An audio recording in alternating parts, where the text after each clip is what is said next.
Assalamualaikum warahmatullahi wabarakatuh. Selamat sore dan salam sejahtera untuk kita semua. Alhamdulillah, wassalatu wassalamu ala rasulillah Muhammad ibni Abdillah wa ala alihi wa sahbihi wa mawalah, amma ba'du. Terima kasih saya ucapkan kepada teman-teman media Sarung Santri Pondok Pesantren Mambaul Ulum yang telah memberikan kesempatan kepada saya dalam hal ini untuk sedikit berdiskusi terkait dengan kepemudaan, di mana temanya sudah teman-teman media tentukan dari awal terkait dengan aksi nyata pemuda untuk perubahan.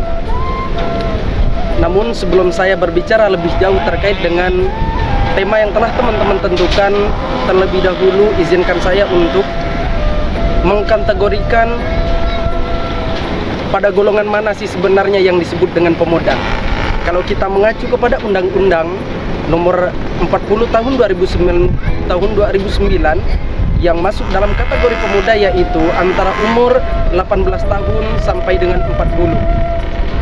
Selain dari itu, kemudian baru kita berbicara tentang aksi nyata pemuda untuk perubahan. Tetapi juga kita mesti membahas secara otomatis terkait dengan peranan kepemudaan. Seperti apa sih peranan kita sebagai kaum muda?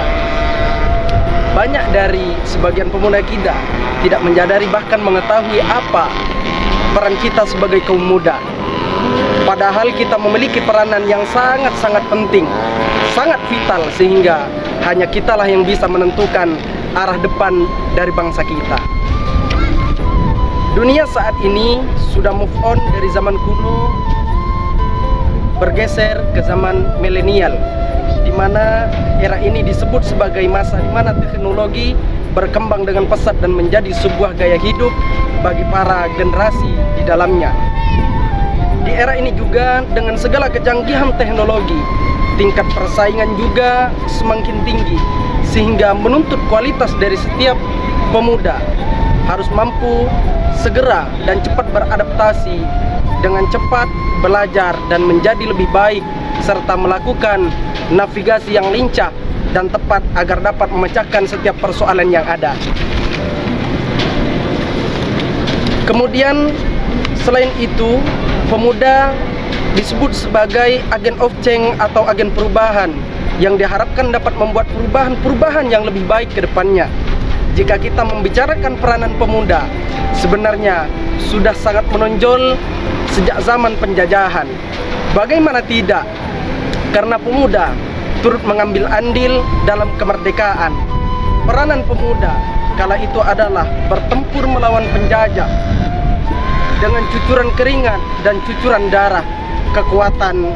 Kekuatan setiap pemuda kala itu dibutuhkan untuk merebut negara kesatuan Republik Indonesia dari tangan-tangan penjajah. Kemudian perjalanan panjang negara ini sangat tidak lepas dari warna-warni yang diberikan pemuda yang peduli pada bangsa dan negaranya. Seperti yang disampaikan oleh Insinyur Bung Karno kala itu. Beliau mengatakan, berikan aku 10 pemuda, maka akan aku goncang dunia. Dari perkataan beliau ini sangat mempunyai makna filosofis yang sangat mendalam, bahwa pemuda bisa membuat perubahan dengan power pemuda itu sendiri. Kesimpulan dari sekian pembicaraan tadi, dari diskusi yang telah kita sampaikan tadi, pada kesempatan kali ini yaitu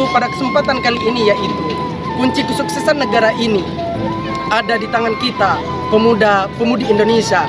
Maka dengan sadar atau tidak, mari kita tingkatkan peranan kita. Sudah semestinya fungsi kita di bangsa ini, lalu terapkan sebagaimana mestinya. Sudah waktunya gerakan pemuda Indonesia kembali bangkit. Kita adalah pemegang tampuk perjuangan. Berjuanglah untuk mengembalikan rasa keadilan bagi seluruh rakyat Indonesia. Yakin usaha sampai. Sekian dari saya, billahi taufik wal hidayah. Wassalamualaikum warahmatullahi wabarakatuh.